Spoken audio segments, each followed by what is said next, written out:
नमस्कार मेरे प्यारे भाइयों, मेरे परमात्मा के प्यारे जीव हंसों। बहुत बहुत खुशी होती है जब मुझे लगता है कि मेरे भाई जाग रहे हैं। गूढ़े से गूढ़ा, गहरे से गहरा, गुप्त से गुप्त, अति गुप्त उस भेद को मेरे भाई समझ रहे हैं।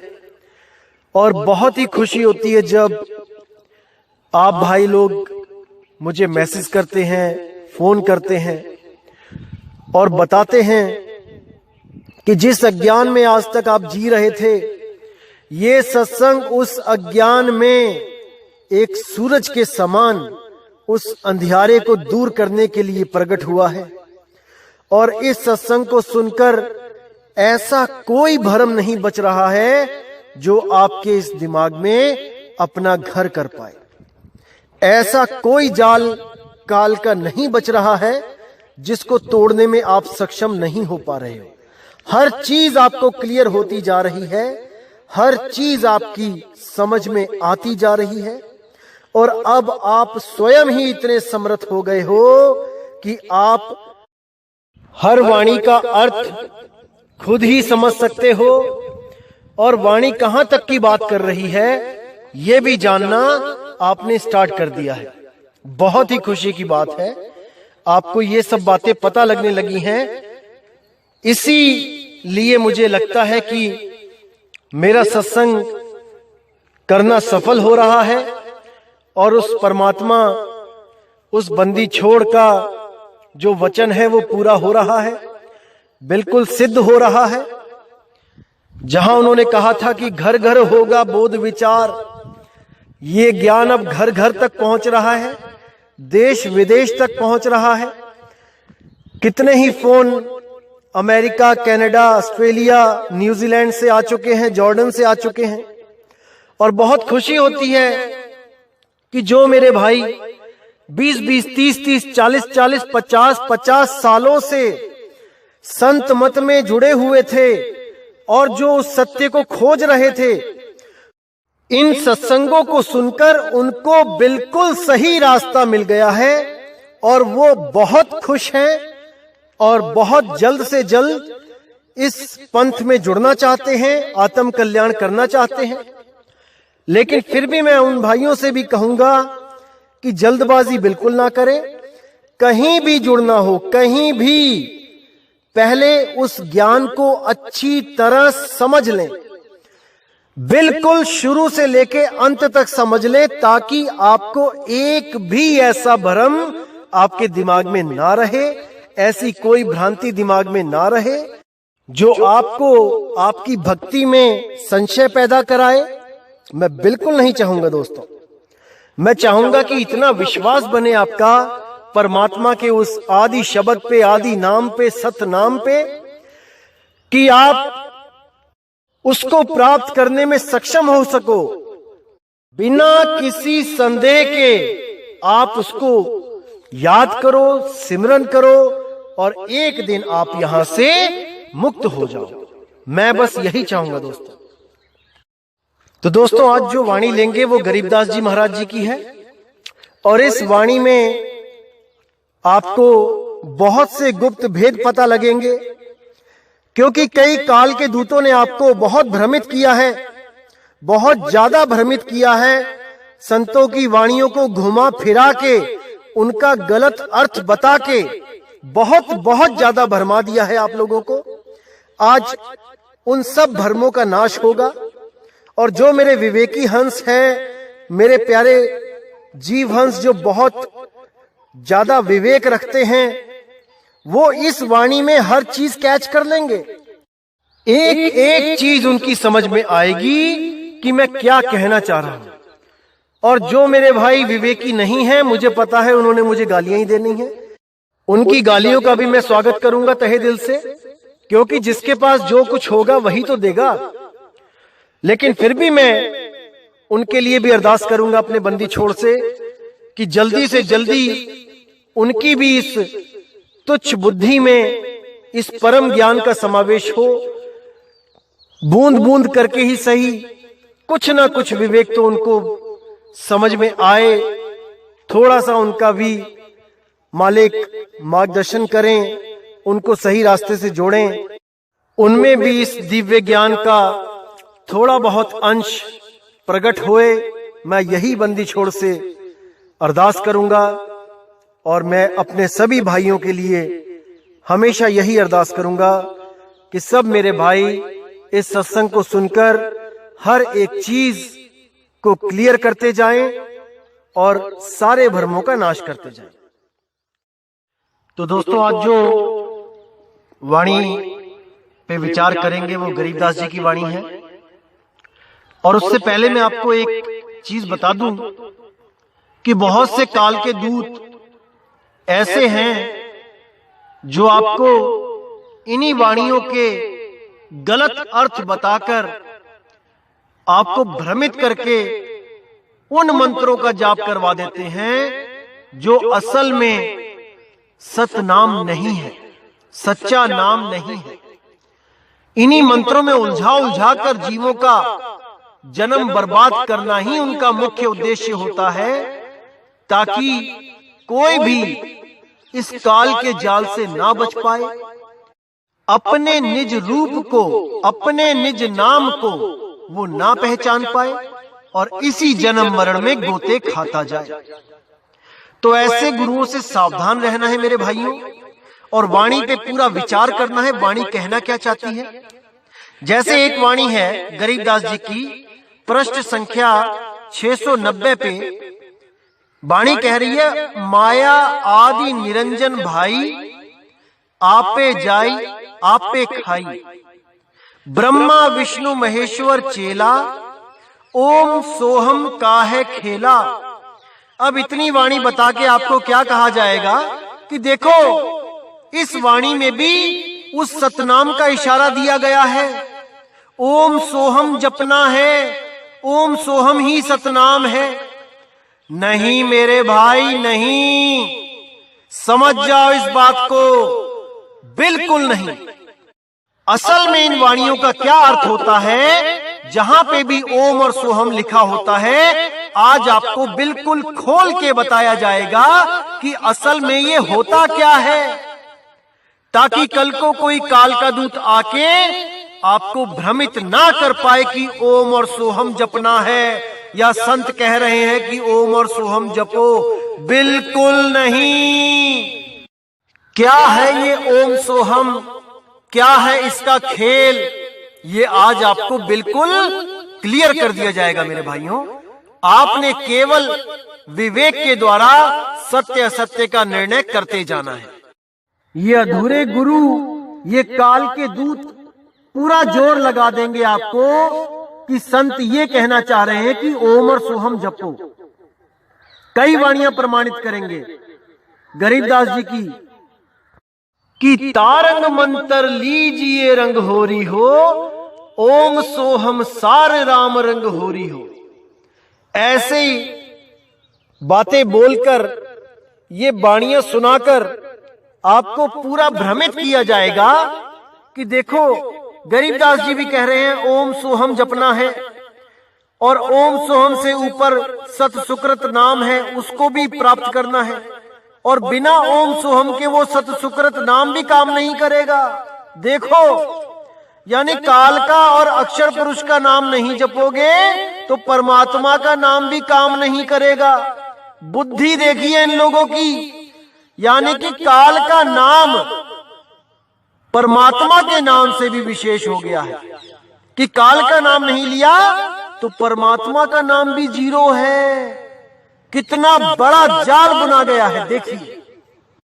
तो दोस्तों, आज इस जाल को तोड़ा जाएगा, और मेरे भाइयों आपने पूरा विवेक लगाना है, पूरा विचार करना है कि कैसे वाणियों को घुमा घुमा कर आपको भ्रमित किया जाता है। आज इस वाणी का असली सार बताया जाएगा। क्या है ये ओम, क्या है सोहम, और क्या है सत सुकृत, इन तीनों का आज भेद खोला जाएगा। ये लोग आपको भ्रमित करते हैं कि ओम काल का नाम है, सोहम अक्षर पुरुष का नाम है सोहम, और अक्षर पुरुष का लोक पार करके आपको सत सुकृत नाम, जिसको आदि नाम सत कबीर बोलते हैं, वो आपको पार करेगा? बिल्कुल गलत। आप खुद विचार कीजिए कि वाणी क्या कहना चाहती है। साहिब बंदगी सतनाम। दोस्तों, वाणी शुरू करने से पहले आपको बताना चाहूंगा कि ओम और सोहम असल में होता क्या है। जो ओम है वो निराकार है, उसी निराकार से साकार सृष्टि बनती है, ये शरीर बनता है। इसीलिए ओम को निराकार और साकार दोनों ही रूप में जाना जाता है। निराकार में ये आकाशवत होता है, ये ब्रह्म हो जाता है, और साकार में ये शरीर बन जाता है। और जितने भी शरीर दिखाई देते हैं ये ओम का ही रूप होते हैं। और उन शरीरों में जो निवास करता है वो जीव, वो सोहम का रूप होता है। मैंने पहले भी सोहम क्लियर किया था। सोहम के जो 4 रूप बताए थे मैंने, अलग अलग स्टेजेस, उनको आप अच्छी तरह समझ सकते हो। सोहम जीव अवस्था भी है और सोहम आत्म अवस्था भी है। आपको जैसा गुरु मिलेगा उसी अवस्था के साथ आपको जोड़ दिया जाएगा।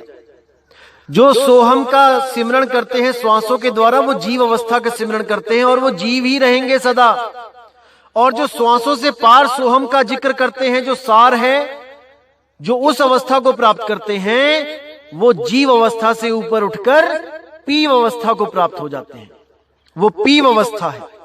तो इस पे मैं आगे भी सत्संग करूंगा, आपको और क्लियर होता जाएगा। लेकिन आज जो मैं सत्संग करने जा रहा हूं वो ओम और सोहम, यानी कि ओम काया और सोहम जीव के बारे में बात हो रही है।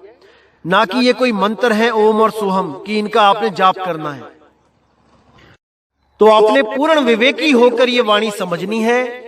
और मुझे पूरा यकीन है कि आप एक एक चीज समझ जाएंगे दोस्तों, जो मैं समझाना चाहता हूं। साहिब बंदगी सतनाम। तो क्या कहती है वाणी? सोहम ब्रह्मा सोहम इंद्र, सोहम है भगवान चंद्र, सोहम शंकर सोहम शेष, सोहं का है सोहंग उपदेश, सोहंग 2400 अवतार, सोहंग का है सब परिवार, सोहंग रावण सोहंग राम, सोहंग जपिए 8 जाम, सोहंग कंस केस चानौर, सोहंग की है ऊंची पौर, सोहंग दुर्योधन और पंड, सोहंग 18 खून ही खंड, सोहंग राजा चकवैरीत, सोहंग की सोहंग प्रतीत, सोहंग है 84 सिद्ध, सोहंग सूर गौ और गिद्ध, सोहंग सुरनर मुनिवर जान, सोहंग का है सकल जहान, सोहंग का है मुनिवर मेल, ओम सोहम का सब खेल। अब इसको कितना क्लियर यहां बता दिया गया है कि सोहंग कोई मंत्र नहीं है भाई, जो इसका मंत्र जपना है। ये ओम और सोहम का खेल बताया गया है। खेल कि कैसे ओम और सोहम मिलके इस दुनिया में खेल रहे हैं। ओम क्या है? ये काया ही ओम है, जिसको शर पुरुष कहा गया है गीता में। और सोहंग क्या है? सोहंग अविनाशी जीव है, जिसको गीता में अक्षर कहा गया है, अक्षर पुरुष। जहां पे 3 पुरुषों का जिक्र किया गया है 15वें अध्याय में, वहां साफ बोला गया है कि हे अर्जुन, 3 तरह के पुरुष होते हैं, एक शर पुरुष, एक अक्षर पुरुष। समस्त जीवों के शरीर तो शर पुरुष यानी कि नाशवान होते हैं, और उसमें रहने वाला अक्षर पुरुष यानी जीव अविनाशी होता है। और इन दोनों से ही भिन्न जो निअक्षर परम पुरुष है, वो इन दोनों से न्यारा है, इन दोनों से ऊपर है। सोहम ऊपर और है, सत सुकृतिक नाम। वो कौन है? वो शुद्ध चेतन अवस्था आत्म स्वरूप है, जो कहीं आता जाता नहीं है। ओम और सोहम ये आते जाते रहते हैं, ये भ्रमित हैं। लेकिन वो आत्म स्वरूप भ्रमित नहीं है भाई। उसको जानना है कि कैसे उसकी प्राप्ति होए, कैसे ये सोहंग जीव उस सोहम अवस्था को प्राप्त करके मुक्त हो सके। लेकिन इसको गुरु भी वो मिलता है जो सोहम से ही प्रतीत करा देता है, यानी जीव को जीव ही गुरु मिल गया। सोहम की सोहम प्रतीत, कितना क्लियर लिखा है कि सोहम वो स्वयं भी है, वो जीव ही है, और उसको गुरु भी ऐसा मिल गया जो उसको जीव का ही नाम दे रहा है, सोहम ही नाम दे रहा है। यही भ्रमणा है भाई। अगर ये सोहम इतना समझ जाए कि मैंने सोहंग जपना नहीं है, सोहम अवस्था को प्राप्त करना है सिमरण के द्वारा, जाप के द्वारा नहीं।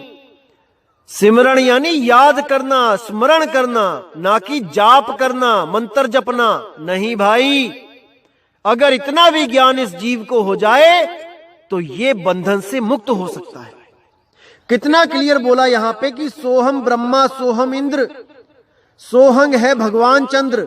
ये जितने भी शरीर हैं, ब्रह्मा, इंद्र, भगवान राम के, शंकर जी के, शेष के, या ये 24 अवतार, ये सब परिवार, ये रावण, ये राम, ये सब के सब शरीर में सोहंग विराजमान है। वही सोहंग है, वही अक्षर पुरुष है, जीव है। लेकिन ये काल के दूत आपको भ्रमित करते हैं कि अक्षर पुरुष काल पुरुष से आगे बैठा हुआ है, 7 संख्य ब्रह्मांडों का मालिक है, उसके क्षेत्र में से हमने निकल के जाना है, इस सोहम का मंत्र का जाप करके उसकी कमाई उसके ऊपर निछावर कर देनी है। अरे नहीं भाई, ऐसा बिल्कुल नहीं है। इस भ्रम से बाहर आ जाओ। वाणी क्या कहती है उसको समझो। सोहम का है मुनिवर मेल, ओम सोहम का सब खेल। ये सब ओम और सोहम का ही खेल है जो 3 लोग उससे चल रहे हैं। इसी शरीर में जब तक सोहम है, ये सोहंग, तब तक ये लीला चल रही है, ये खेल चल रहा है। जैसे ही ये सोहंग इस शरीर को छोड़ के निकल गया, इस ओम की मृत्यु हो जाती है और ये सोहंग ये दोबारा किसी ओम में जाकर खेल शुरू कर देता है, दोबारा कहीं जाकर जन्म ले लेता है। समझ जाओ मेरे भाइयों, इसको समझ जाओ। अब आगे क्या कहते हैं? सोहंग गोपी सोहंग कान्हा, सोहंग हंसा सब घट जाना, सोहंग है सब कीट पतंगा, सोहंग 84 लख संगा, सोहंग चंदा सोहंग सूर, ओम सोहम बाजै तूर, सोहंग कच्छ मच्छ कुरम्ब, ओम सोहम सत्य आरंभ, सोहंग धर अंबर आकाश, सोहंग 5 तत्व का वास, सोहंग सहस 88 दीप, सोहंग मोती ओम सीप, सोहंग स्वात बूंद प्रकाश, ओम में सोहम का वास।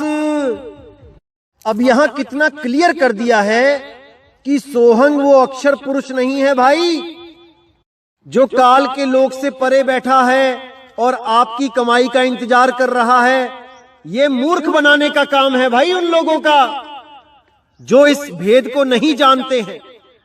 बिल्कुल क्लियर कर दिया है यहां पर कि सोहंग गोपी सोहंग कान्हा, वो गोपी भी सोहंग है, जीव है, वो कान्हा भी जीव ही है जब इस शरीर में आके खेल खेलता है। सोहंग 84 लख संग, जो सोहंग है जीव, वो 84 लाख में भ्रमण कर रहा है। सोहंग चंदा सोहंग सूर, ओम सोहंग बाजै तूर, सोहंग कच्छ मच्छ कुरम्ब, ओम सोहम सत्य आरंभ। यानी ओम सोहम से अगर आगे खोजोगे तो सत्य आरंभ होगा, ओम सोहम तक सत्य है ही नहीं। अरे ओहंग सोहंग रारंकारा, ता से आगे नाम भंडारा। इस ओम सोहम रारंकार को त्याग दो, तब उस सत्य का आरंभ होगा मेरे भाई, ना कि ओम सोहम का जाप करके। तो यहां साफ कह दिया है कि सोहंग मोती ओम सीप, इसका मतलब है ओम सीप, यानी कि जो सीप होता है वो एक शरीर है, और उस शरीर में रहने वाला सोहंग मोती है। जैसे हमारा जो शरीर है वो ओम है, और इस ओम में रहने वाला सोहंग वो हमारी सुरती है, जीव है। वो सुरती जो तन और मन के साथ लिप्त हो चुकी है वो जीव कहलाती है। वही अक्षर है, अविनाशी है, उसको उसका मूल बताना है केवल, तभी उसकी मुक्ति होगी, अन्यथा नहीं। वो कहां से बिछुड़ गई है और कहां आके फंस गई है, बस इतना ही भेद बताने वाला गुरु मिल जाए तो काम बन जाए। एक छुड़ाए एक लखाए, तब प्राणी निज घर को जाए। तो मेरे भाइयों, इसको समझना है, बहुत ही गूढ़ ज्ञान है। इसको समझ जाओगे तो बिल्कुल क्लियर हो जाएगा ये ओम सोहम। दोबारा कभी जिंदगी में नहीं सोचोगे कि ये कोई मंत्र है, इसका जाप करना है। तो आगे क्या कहती है वाणी? ओम काया मरमर जाए, सोहंग फिर गोते खाए। ओम मारे ओम मरे, सोहंग लख 84 फिरे। अब देखिए कितना क्लियर कर दिया यहां पे। अगर आप अभी भी नहीं समझ पाए कि ओम और सोहम क्या है, तो मेरे भाई स्वयं परमपिता परमात्मा आके भी नहीं समझा सकते आपको कि ये क्या बला है। देखिए कितना स्पष्ट लिखा है, ओम काया मरमर जाए, सोहंग फिर गोते खाए। अगर सोहंग अक्षर पुरुष है तो अक्षर पुरुष कहां गोते खा रहा है? कोई मुझे इसका जवाब दे। बिल्कुल नहीं दे पाएंगे, क्योंकि भ्रमित हैं सारे, कोई वाणियों को नहीं समझ पा रहा है। बिल्कुल क्लियर कर दिया यहां पे, ओम काया मरमर जाए, सोहंग फिर गोता खाए। ओम मारे ओम मरे, यानी कि काया ही मारता है, काया ही मरती है। जैसे अर्जुन को गीता में कहा था, हे अर्जुन, यहां कोई भी किसी को नहीं मार सकता, मैं ही मारने वाला हूं, मैं ही मरने वाला हूं। बिल्कुल स्पष्ट वहां पे बोला गया था कि ओम ही मरेगा, ओम ही मारेगा, ये जीव कभी नहीं मरता अर्जुन। ओम सोहम की सब बाजी, सोहंग पंडित सोहंग काजी। अब कोई कहे कि सोहंग पंडित सोहंग काजी की पंडित का मंत्र है सोहंग, या किसी काजी का मंत्र है सोहंग, जैसे आपको कहते हैं अक्षर पुरुष का मंत्र है सोहंग, तो बिल्कुल भरमा रखा है सबको। आपने इस भ्रमणा से बाहर निकल आना है मेरे भाई, अगर आप सच में सत्य को प्राप्त करना चाहते हो तो। अब बिल्कुल क्लियर है, सोहंग धर्म राय सत कहिए, सोहंग चित्रगुप्त सोलही है। सोहंग आगे ओम लेखा, सोहंग गुप्त प्रगट सब देखा। कि मैं सत्य कह रहा हूं कि वो धर्म राय भी सोहंग है और चित्रगुप्त भी सोहंग है, ये दोनों ही सोहंग हैं। सोहंग आगे ओम लेखा, यानी जीव के आगे शरीरों का लेखा है, शरीरों के द्वारा उसको दुख भोगना ही पड़ेगा। जैसे कर्म जीव ने किए हैं, चित्रगुप्त ने सारा हिसाब किताब लिख रखा है उसका। चाहे हंस के भोगे चाहे रो के भोगे, भाई भोगना पड़ेगा। लेकिन अगर आपने परमात्मा की सत्य भक्ति, सत्य नाम के साथ अगर अपनी सुरती को जोड़ दिया, तो वो बंदी छोड़ आपकी पूरी रक्षा करेगा, आपके हर दुख को इतना कम कर देगा जैसे किसी को शूल की सजा हो गई हो और उसको बदले में केवल एक सुई चुभा के छोड़ दिया जाए। इतना कम हो जाता है वो दुख जब आप सत्य भक्ति करना शुरू कर देते हो, क्योंकि आपका मोह इस शरीर से रह ही नहीं जाता। इसलिए आपको वो दुख भी इतना कम लगने लग जाता है, क्योंकि आपको उस निज आनंद में रहना सिखा दिया जाता है जहां पर आपको कष्ट महसूस ही नहीं होता। अब ये आपके ऊपर डिपेंड है कि आप उस अवस्था को कब प्राप्त करते हो, कितनी आपकी लगन है, कितना आपका जुनून है परमात्मा को प्राप्त करने का, उस आत्म स्वरूप को प्राप्त करने का। ये आपके ऊपर डिपेंड करता है कि आप कितना ध्यान देते हो दुनिया में और कितना ध्यान देते हो अपने आत्म कल्याण में। ये आपके ऊपर डिपेंड करता है। उसके घर में कोई कमी नहीं है भाई, उसके घर में सब कुछ है। वो तो देने को तैयार बैठा है, लेकिन लेने वाले ने बर्तन ही उल्टा कर रखा है। 24 घंटे बारिश हो रही है उसकी दया मेहर की, लेकिन हमने बर्तन ही उल्टा करा हुआ है। गलती हमारी है। जैसे ही हमें सतगुरु मिलता है वो हमारा बर्तन उल्टे से सीधा करवा देता है, और जैसे ही वो बर्तन सीधा होता है उसकी अपरंपार दया हमें मिलनी शुरू हो जाती है, और हमारे जन्मों जन्मों के जो अधूरे कार्य थे वो पूर्ण हो जाते हैं। मतलब कि हमें जीते जी वो अनुभव हो जाता है जो हमें मौत के बाद चाहिए। यानी जीते जी ही मुक्ति हो जाती है। अब दोबारा मुक्ति की आस नहीं रहती कि कोई मुझे मुक्त करेगा या मैं मर के मुक्त होऊंगा। अरे जीते जी मुक्त हो जाता है ये जीव। लेकिन इस अवस्था में पहुंचने के लिए भाई परमात्मा की पूर्ण दया चाहिए और आपका पूरा मन साफ चाहिए। ये चुस्त चालाकियां छोड़नी पड़ेंगी भाई, एकाग्रता में आना पड़ेगा, उस मालिक को याद करना पड़ेगा। तो आगे कहते हैं, सोहंग आगे ओम लेखा, सोहंग गुप्त प्रगट सब देखा। यानी कि सोहंग जीव के आगे कर्मों का लेखा है, ओम का लेखा है, शरीरों का लेखा है। सोहंग गुप्त प्रगट सब देखा, यानी ये जीव गुप्त है, ये दिखाई नहीं देता। खुद तो गुप्त है लेकिन सब कुछ देख रहा है। सोहंग गुप्त प्रगट सब देखा, खुद गुप्त है लेकिन हर चीज जो प्रगट है उसको देख रहा है। धर्म सोहंग तप कीना भारी, पुरुष पृथ्वी दीनी सारी।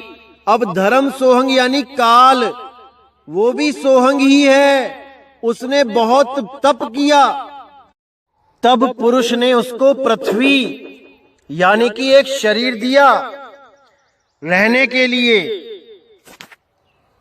और जब जब वो मरता है तब तब उसको एक नया शरीर दे दिया जाता है। तो जहां पे लिखा है ओम काया मरमर जाए, सोहंग फिर गोता खाए, ये वही है सोहंग जीव जो बार बार गोता खाता है। किसमें? इसी काया में, मां के गर्भ में उल्टा लटकता है, गोता खाता है, नरक में जाता है। उसी के लिए बोला जा रहा है सोहंग राज अदल है भाई, ओम उत्पत्ति परलय जाई। यानी सोहंग का जो राज है, यानी ये जो सोहंग जीव है ये अजर अमर है, लेकिन ओम उत्पत्त और परलय में जाता है। शरीर बनता और बिगड़ता रहता है, लेकिन सोहंग जीव का राज अदल है, वो कभी नहीं मरता। ओम सोहम की है काया, सोहंग जीव ओम है माया। कितना स्पष्ट कर दिया यहां पर कि ओम सोहंग की है काया। जितनी भी काया दिखाई दे रही है आपको, जितने भी लोग दिख रहे हैं, ये सब ओम और सोहम का ही खेल है। सोहम के बिना ओम किसी काम का नहीं, ओम के बिना सोहम किसी काम का नहीं। इन दोनों के मिले जुले रूप से ही ये तीन लोग चल रहे हैं। चाहे वो राजा इंद्र हो, चाहे वो कोई कुबेर हो, चाहे वो धर्मराय हो, चाहे वो कोई चित्रगुप्त हो, ओम सोहम का ही खेल है। इसीलिए बोला गया है ब्रह्मा विष्णु महेश्वर चेला, ओम सोहम का है खेला। समझ जाओ मेरे भाइयों, इसको समझ जाओ। अभी नहीं समझे तो मेरे भाई कभी नहीं समझ पाओगे। आज तो मैं एक एक वाणी खोल के समझा रहा हूं, लेकिन ये दोबारा कोई समझाने वाला जल्दी नहीं मिलेगा। अभी भी अगर आपने लाभ नहीं उठाया इस अवसर का, तो मेरे भाई 84 की जेल सामने पड़ी है, कोई बचाने वाला नहीं मिलेगा मेरे दोस्त। इसीलिए कह रहा हूं पक्षपात को छोड़ दो, भूल जाओ कि आप किस गुरु के शिष्य हो। ये देखो कि ज्ञान क्या बताया जा रहा है। अगर इस ज्ञान से लगता है आपको कि कुछ कल्याण होगा, तो मेरे भाई पक्षपात छोड़ दो और सत्य की भक्ति में जुड़ जाओ।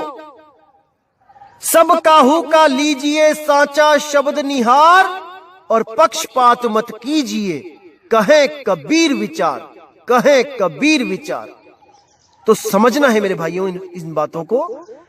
ये बहुत गूढ़ ज्ञान है, जल्दी समझ में नहीं आता, मैं मानता हूं, लेकिन ऐसा भी नहीं है कि बार बार समझने पर भी समझ ना आए, ऐसा भी नहीं है।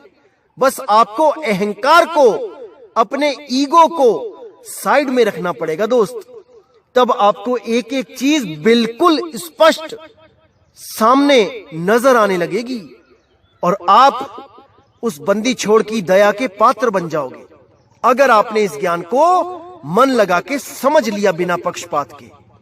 साहिब बंदी। तो मेरे भाइयों, मेरे प्यारे जीव हंसों, परमात्मा के प्यारे बच्चों, मैं आज इस सत्संग से बहुत उम्मीद रखता हूं कि आप लोगों को बहुत सी चीजें क्लियर हो गई होंगी।